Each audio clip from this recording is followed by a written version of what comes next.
The X Zone Radio Show with Rob McConnell is largely an opinion talk show. All opinions, comments, or statements of fact expressed by Rob McConnell's guests are strictly their own and are not to be construed as those of the X Zone Radio Show or endorsed in any manner by Rob McConnell, Relmar McConnell Media Company, the X Zone Broadcast Network, its affiliated networks, stations, employees, or advertisers.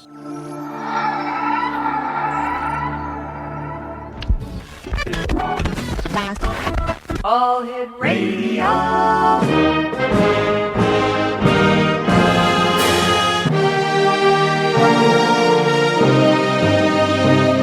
Welcome to the X Zone, a place where fact is fiction and fiction is reality.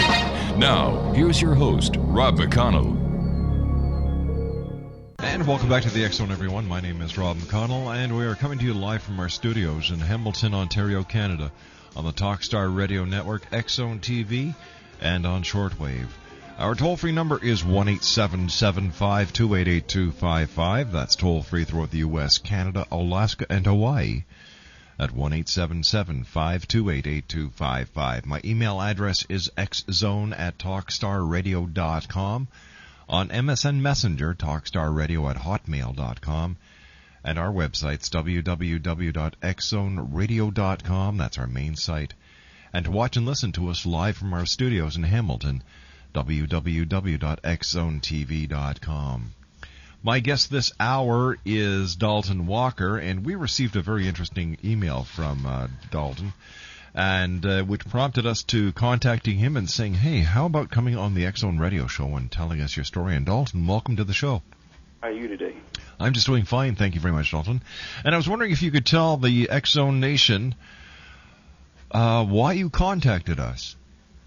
Well, basically it's because I've been having some problems with the U.S. government and my object. Now, I call it an object, but it does look like a benign rock, but we have quite a bit of secure evidence to suggest that this thing is much more than a rock. But what I'm trying to do is, with the government, I had testing done by the NASA and the U.S. Department of Energy and the U.S. Department of Army. And when they started their testing, they had assured me that once the testing was done, because they figured that I was, I guess, somebody just making some allegations about something, and they just said, okay, they took the attitude, well, let's just check this out and see what this guy's got. Yeah, okay. But once they got it in, they got it tested. After testing was done from NASA, U.S. Food and Drug Administration, and the Department of Army, everything froze. I went through 2 lawsuits in federal court here in Detroit. The first lawsuit ended with NASA just basically denying everything because an investigation was done through Senator Carl Levin's office. He discovered that NASA had records on my object, and we tried to pursue that, and NASA just refused it. And Senator Levin couldn't go any farther with it because what can you do if they don't give you records? And the second lawsuit, which just ended about a week or so ago, against the Department of Energy, Department of Health and Human Services, and the U.S. Food and Drug Administration, what happened basically there was the argument used by the government there was, even if we continue to pursue any of your test results, we're not going to give them to you. They gave me some just garbage, really. But I told them exactly where all the records were. I described the records to them. But they basically said that, no, we're not going to release anything else. And the court just basically said the same thing. Listen, if they're not going to give it to you, we can't make them. And that's where we are. So now I'm at the point now where it's, after they've lied to me about giving me those test results, I've been doing quite a bit of experimentation, even though I'm not a scientist here. But I've been coming up with some strange results as a result of my experimentations, and this is a very simple experiment. Some of this stuff is really mind-boggling, and I'm trying to get some answers here. And I'm finding out now that I need some assistance here because a lot of this stuff is just beyond me. All right. How did you come in possession of this rock or this thing, whatever it is? All right. Let me just say this here. There was an incident that occurred. It's hard for me to I'm trying to really decipher I'm trying to pin down the dates and the time, which is very difficult to do. But in this incident, there was a report filed with the Michigan State Police. They were on scene. I like to say the object appeared, okay? Okay. Because that's the best way I can describe it. All right, why don't we do this? I have to take a 2-minute commercial break. So instead of halting you in mid-sentence, we'll come back, and then I'd like to explain how you became the custodian of this very unusual object. Dalton Walker's our special guest. Dalton and I will return on the other side of this 2-minute commercial break as the X Zone continues right here live and around the world from our studios in Hamilton.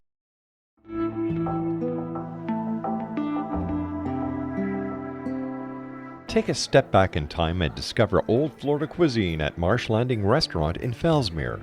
Enjoy delicacies such as frog legs, gator tail, catfish, and swamp cabbage, or enjoy the more traditional cuisine like hand-cut Angus steaks, ribs, and seafood. Join us for breakfast with a southern flair featuring sweet potato pancakes, biscuits, and gravy, and much more. Planning a party? Marsh Landing's private dining room can accommodate groups from 8 to 80 people.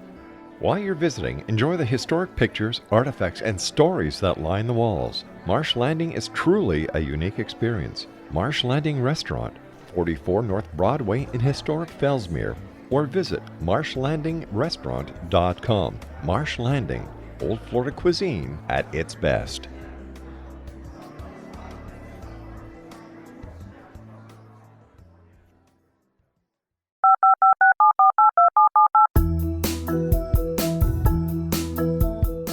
Did you know that when you're on the road with limited data or Wi-Fi, you can still listen to the X Zone Radio Show with Rob McConnell, The Science of Magic with Gwilda Wiyaka, X-1, Dimension X, Space Patrol, and every minute of the X Zone broadcast network by calling 213-401-0080, courtesy of Audio Now. No smartphone, app, or internet needed. It saves your data plan and it's free if you have unlimited minutes. Call 213-401-0080 to listen on any phone, anytime, anywhere. Remember 213-401-0080 for the best of the paranormal, parapsychology, and sci-fi radio programming anywhere, 24/7, 365.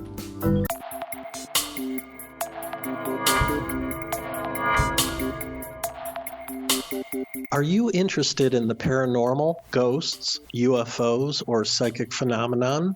Join me, Tim Bartley, co-host of Talking to Spirits with Lightworkers Tim and Justina, coming mid-January 2017 to the XZBN. We will channel spirits live and talk to them, revealing all kinds of amazing information. Spiritual attachments will be found and removed on the show, and so much more. To find out when you can listen to Talking to Spirits with Lightworkers Tim and Justina, visit www.xzbn.net for listeners on both sides of the veil.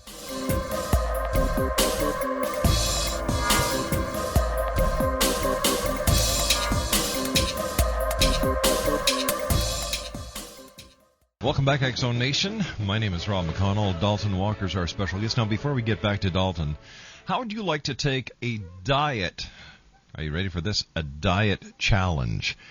Karen Bentley, who is the developer or the lady who has discovered this sugar-free miracle diet, and I invite you to take part in our sugar-free miracle diet challenge.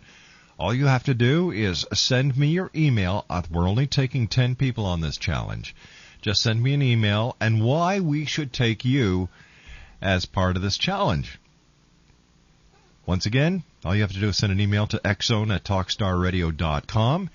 And Karen Bentley is going to be with me next week. We're going to be discussing how this diet challenge will work. But now, if you'd like to visit her website and find out all about the sugar-free miracle diet, her website is www.sugarfreemiracle.com. That's the Sugar-Free Miracle Diet at www.sugarfreemiraclediet.com. And this segment of the show is being brought to you by Sugar-Free Miracle Diet, www.sugarfreemiracle.com. All right, Dalton, how did you become the custodian of this object? Well, let me just say, I can't really tell that because I don't know that. Okay. But there was an incident that occurred that once these series of events were over, myself and the Michigan State Police discovered it. Now, let me just say this, Rob. I don't go into this story about how I got it in depth really to anybody. I'll tell you why.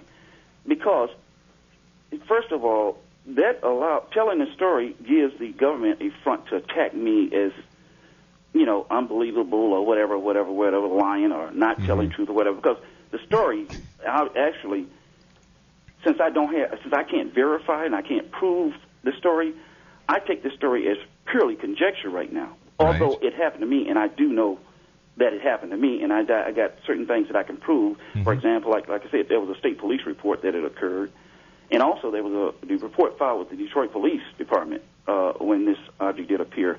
And I will say that the object was discovered by myself and the Michigan State Police officer who was on scene with me the night that the incident did occur.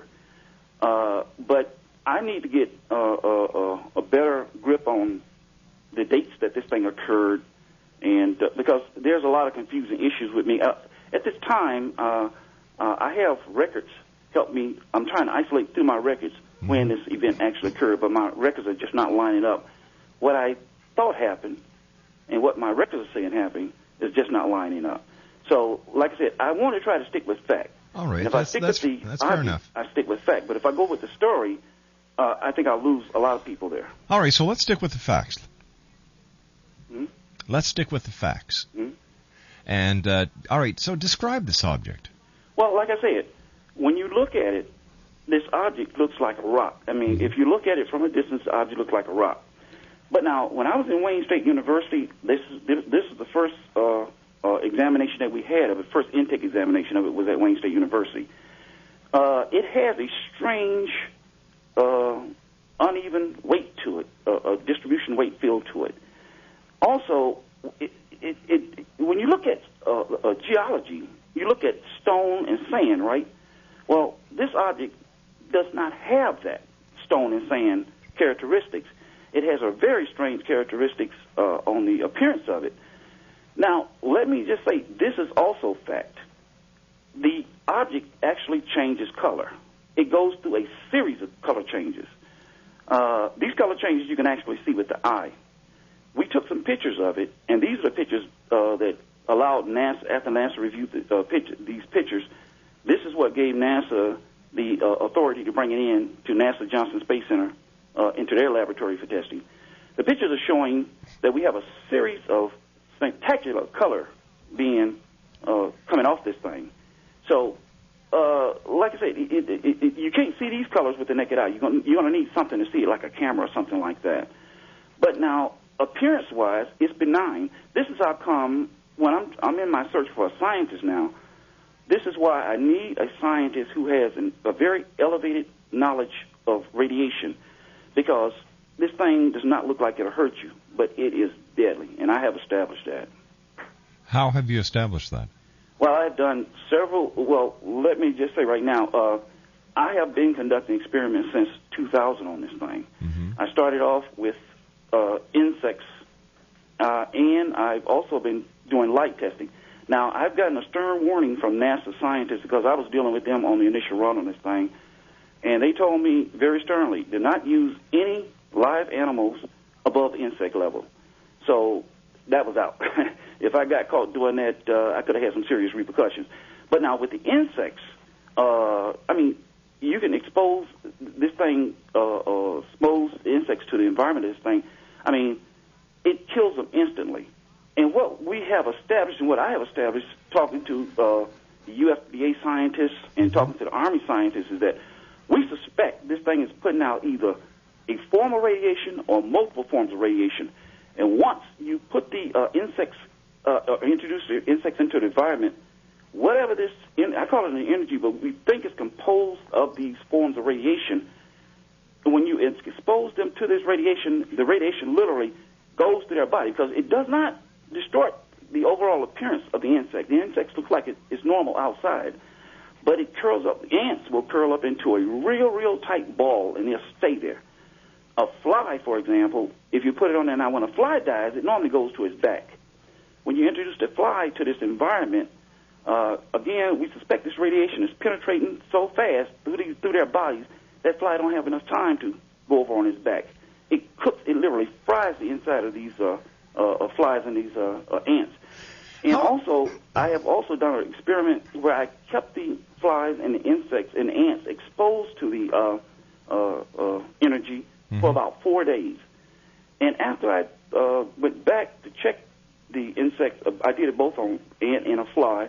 Once I did that, I come back and I touch it, their bodies just disappear into dust. I mean, there's absolutely nothing left of their bodies. So we know that something is going on, or something is coming off this thing. How big is this object? I would say our rough measurements are about 1.5 inch, but this is not a true diameter inch. It's about 1.5 inch, but it's irregular shape. Now, how do you handle it? Well, that's a very good question, because, first of all, I did not, in 2000, I was not aware of this energy. So I was really just playing with this thing, and I was just, because I did not know, I didn't know what I was dealing with. I didn't know what danger level of what I was dealing with. So what I did is I just started, I just handled it freelance. I literally had it on my desk as a paper weight at one time. But after I started looking into it, after I found out now that this thing was producing this strange energy or radiation coming off of it, I started really doing these experiment testing. Once I got into it and found out now that this thing has something like laser beams. Well, first of all, when we cut it at I took it to the University of Michigan, and they cut a core sample. And what we were surprised to find out when we cut that core sample is that both sides now do the same thing. Whatever one side does, whatever one piece does, the other piece does. So now, after I started doing more experiments on this energy coming off of it, I found out now this thing is producing laser beams. Now, this is not like your laser beams that you will see with this tight little offshoot of light. That's not it. This beam is about 3/4 of an inch, and I only was able to measure the beam coming off the smaller piece. But when I start finding out about these laser beams, that's when I start saying, whoa, I got to get this thing in isolation. And so I started calling around to a lot of the universities, Case Western University, Harvard, Yale, and all those universities. That's when the professors there I was talking to and the doctors, these guys now are expert in high energy radiation. They started telling me I need to start isolating this thing. So from there, I did start isolating it, and I keep it under glass casing. I had it in my home at one time. This thing literally destroyed all of my electronics. I had to replace everything, TV, phones, everything. So I obviously had to get it out the house. And now I keep it in a glass casing, and I have it in an isolated area and now I'm still doing light testing, but I'm testing how the light is melting this glass, because it is producing these laser beams that are coming off of it is melting glass with no heat. Now we think that these lasers are doing this because of these radiations that are coming off of it. Now I was told by the Food and Drug Administration scientists that there is a known type of radiation coming off the sun that can melt glass, but that radiation will produce heat. This is not producing heat. We know that it has a strange radiation that has a very, very short wavelength, shorter than anything known to any scientist here on Earth. So, again, after talking to all these scientists at the universities and the USDA scientists and the Harvard scientists, I don't handle it no more. In fact, I know for a fact that if you had it in your hands for 20 minutes, it would either cause you to have your arm cut off or you may die from it. So I don't handle this thing now. How come you have suffered no ill effects? Well, that's one reason why, because I don't handle it. I really stay away from it. Not only that, through my testing and through my experimentation, I have been able to manipulate this energy, and I can intensify it, and I can cause it to do things. So I can kind of like shield myself from it, and I know when I'm overstepping my bounds.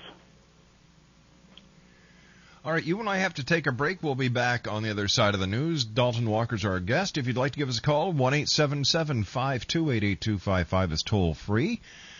That's 1-877-528-8255. Still to come on tonight's show, Ellen from Premier Psychics is on the next hour. She'll be doing psychic readings for one and all who give us a call at 1-877-528-8255.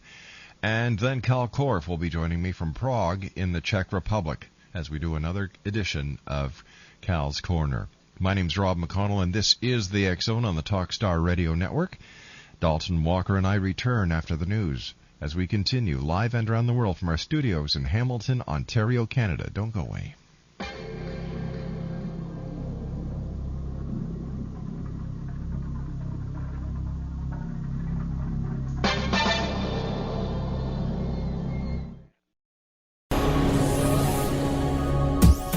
This is the X-Zone Broadcast Network, broadcasting worldwide on broadcast affiliates and satellite program providers, including CNN Broadcast Network, Sirius Satellite Network, Star Media, Good News Radio Network, Angel Broadcast Network, Wiki Broadcast Network, and WPBN TV. For more information on the X-Zone Broadcast Network, visit us at www.xzbn.net.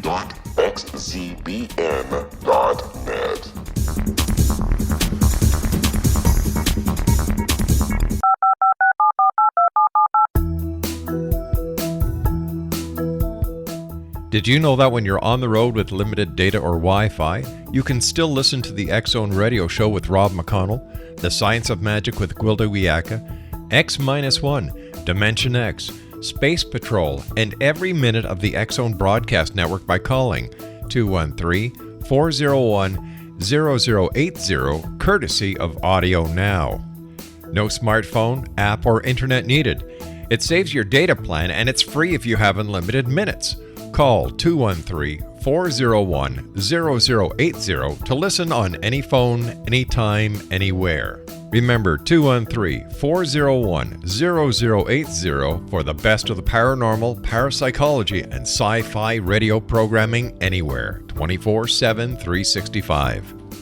Dalton Walker is my special guest this hour. If you'd like to give us a call and speak to Dalton, ask him questions about his strange object that he is the custodian of, our toll-free number is 1-877-528-8255. That's toll-free throughout the U.S., Canada, Alaska, and Hawaii at 1-877-528-8255. Dalton, has this object changed your life physically? Have you attuned any physical abilities? Has your ESP increased? Has there been any interaction between you and this object? I haven't noticed anything superficial or, let's say, obvious or anything of that nature. Mm-hmm. The only way it really has changed is that, I'm on a life mission right now to try to understand this thing, because what I'm sensing from it it really frightens me, what I'm sensing from it, because this thing has the ability to literally change its environment. It has the ability to sample its environment. And so, you get these vibes, but every time I do test, I get strange things, because this energy is unpredictable. I don't know what it's going to do or how it's going to do it. So, it's the type of thing where you don't trust it. It's not a matter of me getting vibes from it, but you don't trust it because you know that it has certain capabilities that something that like nothing here on Earth has. I mean, who would have thought an object that looks like a rock would produce laser beams? Who would have thought that an object that looks like a rock would be able to sample its environment and literally change its environment? This thing literally removes oxygen. If I put it into a sealed container, like I keep it in a glass casing, it literally removes the oxygen from that glass container, and then it sets up its own environment. Now, once it sets up its own environment, this energy literally has the capability of smacking flying insects out the air. I mean, that's when I know that it has the ability to really sample its environment and interact with things in its environment. But now, I will say this here. I have the capability to interact with it, but not like in any kind of talking way or anything like that. I can interact with it through experimentation and exposing it to certain stimulus. For example, I can make it. I can make this energy come in and out of that glass casing. It's really scary when it's out of the glass casing. That really scares me, because when it's out of the glass casing, the problem I have with it is so sensitive and it is so fickle that, for example, if you spray gases, light gases in the air, it could do anything. It could either cause that gas to get off a bad odor, or it could change that gas to certain things. It's just unpredictable. I had done one experiment to make it come out of the glass. I had just taken these are 1 ounce cups that you put hot sauce in. I stacked 3 of those on top of the glass casing, okay? I kept them on the glass casing for about 45 minutes. When I came back, each one of those empty, tightly sealed, air-sealed casing had vacuums inside of it. And the only way those vacuums get in there is that energy had to come out of that glass casing and actually travel through those little cups, little empty air-sealed cups.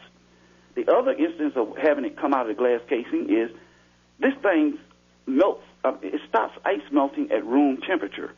Now, or any temperature above 32 degrees. In order to get it to do that, again, you have to get it to come out of that glass casing. But again, when I got it out of the glass casing and you look at this ice, now, when this ice stops melting, I mean, it is really surreal just to sit and look at it, because the ice itself looks like it's in a state of suspended animation, but nothing is moving on the ice. Now, when you take the ice off the glass casing and set it to the side, and you sit there and look at it, you count 5, and then the ice will start back melting again. Now, what NASA wanted me to do, NASA wanted me to put it back on the glass casing, and they wanted me to keep it on there at least for an hour or so, because they was interested in finding out how long it would hold that ice in that state of suspended animation. I started telling them, look, I'm a little bit scared to do that, because this is unpredictable. So I told them I'm not going to do that. All right, I've got a couple of questions for you here. Oh, if this rock or if this object is so dangerous, how come NASA released it back to you? I tell you why. They have a problem with this. First of all, the source of origin is unknown. Okay. All right, that's number one. Number two, this will be a serious. They will have a very serious PR problem if they had not given it back to me. Because, like, I have 2 lawsuits filed through federal court, which clearly documents the arguments this object. Senator Levin's office has done an in-depth investigation on it, and now I will say this: the Army did try to take it from me. The Army really tried to pull old switcheroo on me there, and in order for me to get it back, at the time the Army tried to take it from me, I had to call about 4 or 5 agencies, and I had to start walking myself up the chain.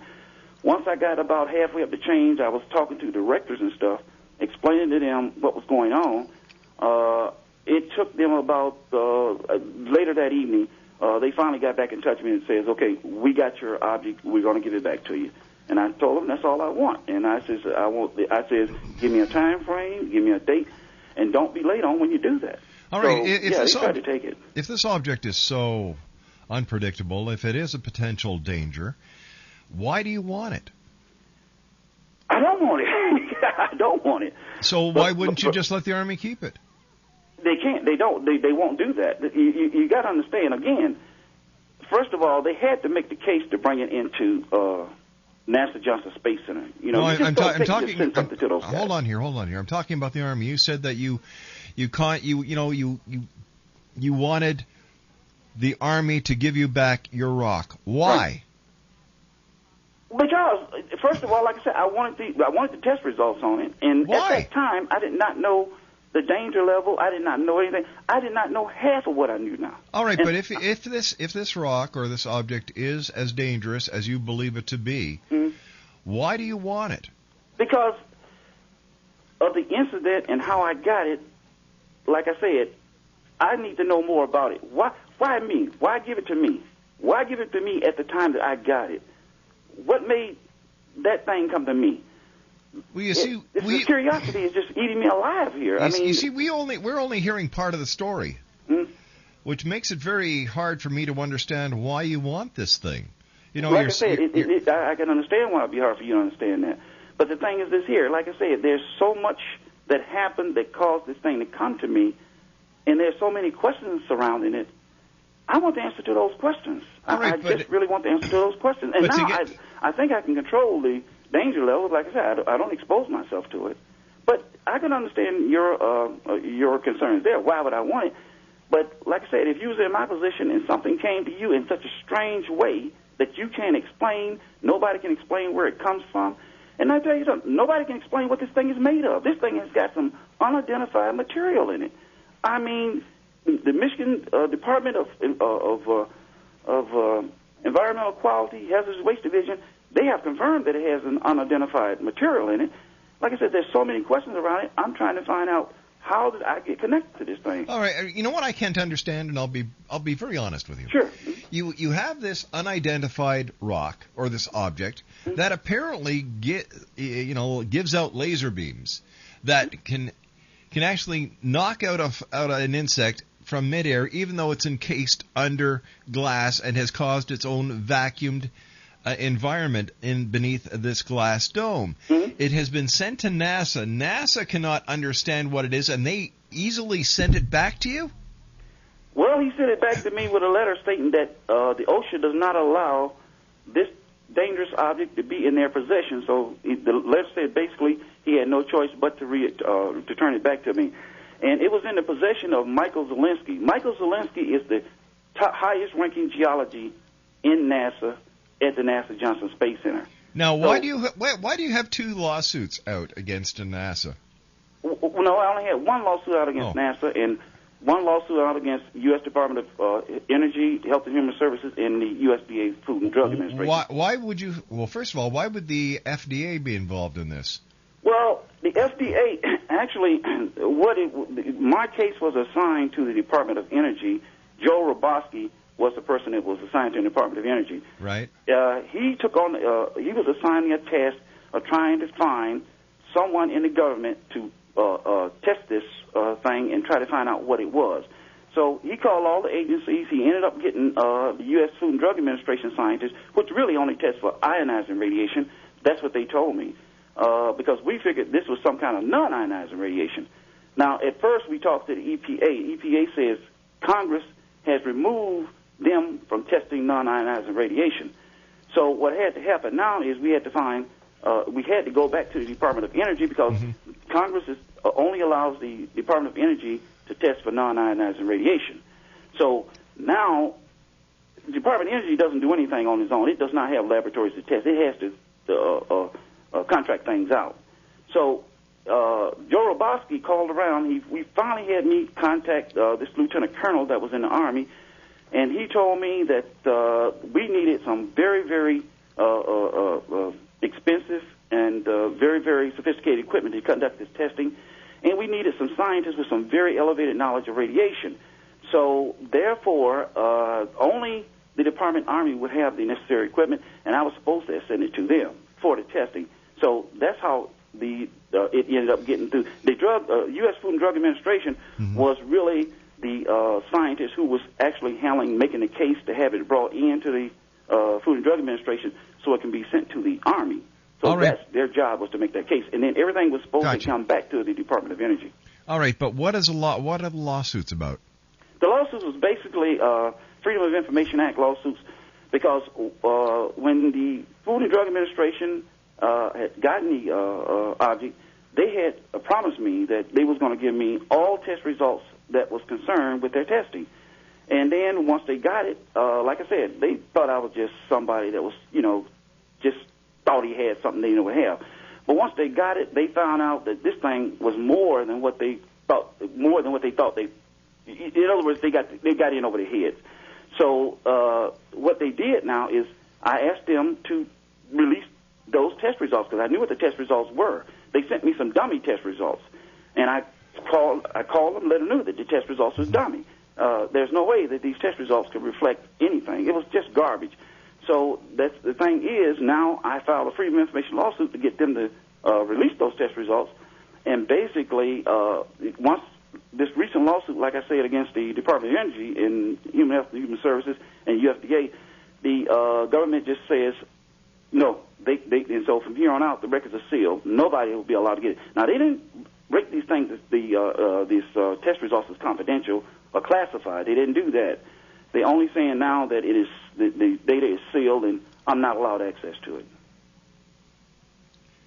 which is really, really unbelievable for my all right, so if this object poses such a conundrum for the test results... Well, you got to understand one thing here. The reason I'm having a hard time they have understanding sealed those records in the test results is because it is producing a radiation that they cannot identify. All right, if that is the case, don't you think that in the best interest of yourself, as well as anyone who comes near that object, that you should not be in possession of it, and it should be given over to the authorities for the proper precautionary care and measures? Well, I did. I tried that, too, and they refused it. Again, you got to understand, the government just can't take things from a citizen without doing paperwork. There's going to be a trail there. And if I started questioning things, which I did when they had it into testing, I started asking them, where was this thing at? How come you guys are not talking to me? You're not calling me? That made them guys start saying, whoa, whoa, whoa, whoa, whoa, whoa, whoa. You know, we're not going to answer all those questions once they had it. So I agree with you. I tried to convince them of this same thing, that, look, this thing is highly deadly. I also tried to get them to reclassify it because what they're saying is now, wait a minute here, this thing is classified as safe. That's what the government is saying. That's their position. It is safe. It is not producing any kind of, they call it background radiation. I asked them to test for non-ionized radiation because that's what the Michigan Department of Health, Michigan Department of Environmental Quality scientists said I should be following the trail of the non-ionized radiation. But they're saying they're not going to discuss this unidentified radiation, and they're not going to discuss any of those test results. So I agree with you. They should be 100% involved in this thing. But as it stands now... This is the X-Zone Broadcast Network, broadcasting worldwide on broadcast affiliates and satellite program providers, including CNN Broadcast Network, Sirius Satellite Network, Star Media, Good News Radio Network, Angel Broadcast Network, Wiki Broadcast Network, and WPBN TV. For more information on the X-Zone Broadcast Network, visit us at www.xzbn.net.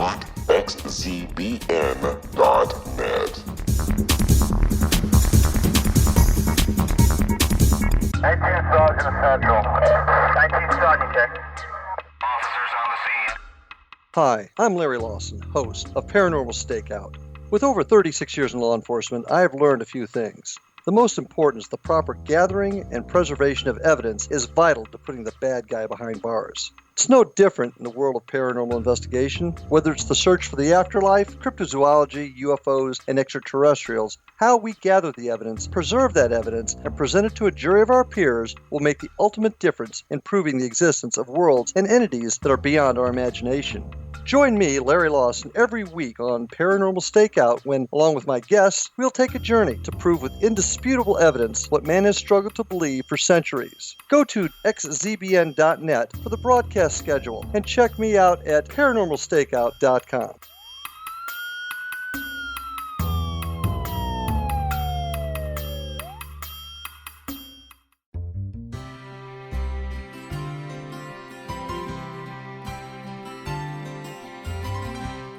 True healing must address 4 levels: physical, emotional, mental, and spiritual, for us to live joyful and productive lives.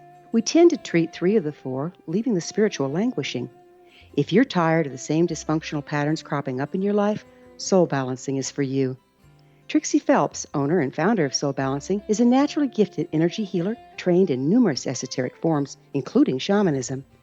Trixie has created a powerful modality that safely and effectively clears your energetic field. A soul balancing session can remove interference, heal trauma, and restore your hope. Contact Trixie for a life-changing long-distance session today. www.soulbalancing.world.